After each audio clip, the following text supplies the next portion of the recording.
ಈ ನೀರು ದೋಸೆನ ನೋಡಿ ಎಷ್ಟೊಂದು ಸಾಫ್ಟ್ ಆಗಿ ತೆಳುವಾಗಿ ಬಂದಿದೆ ಅಂತ. ನೀವು ಕೂಡ ಇದೇ ತರ ಸಾಫ್ಟ್ ಆಗಿ ತೆಳುವಾಗಿ ಪರ್ಫೆಕ್ಟ್ ಆಗಿ ನೀರು ದೋಸೆ ಮಾಡಬೇಕಂದ್ರೆ ಈ ವಿಡಿಯೋನ ಸ್ಕಿಪ್ ಮಾಡದೆ ನೋಡಿ. ನೀರು ದೋಸೆ ಮಾಡೋದಕ್ಕೆ ನಾನಿಲ್ಲಿ ರಾತ್ರಿ ಇಡೀ ಅಕ್ಕಿನ ನೆನೆಯೋದಕ್ಕೆ ಹಾಕಿದ್ದೀನಿ. ನೀರು ದೋಸೆ ಸಾಫ್ಟ್ ಆಗಿ ಬರಬೇಕಂದ್ರೆ ಅಕ್ಕಿನ ರಾತ್ರಿ ಇಡೀ ನೆನೆಸ್ಕೊಳ್ಬೇಕು, ಅಥವಾ ಕಮ್ಮಿ ಅಂದರೆ 6 ಗಂಟೆ ಆದರೂ ನೆನೆಸ್ಕೊಳ್ಬೇಕು.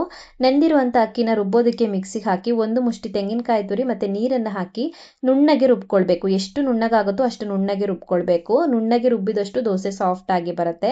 ನಂತರ ಅದಕ್ಕೆ ತಕ್ಕಂತೆ ನೀರು, ರುಚಿಗೆ ತಕ್ಕಷ್ಟು ಉಪ್ಪನ್ನ ಹಾಕಿ ಹಿಟ್ಟನ್ನು ತೆಳುವಾಗಿ ಕಲಿಸ್ಕೊಳ್ಬೇಕು.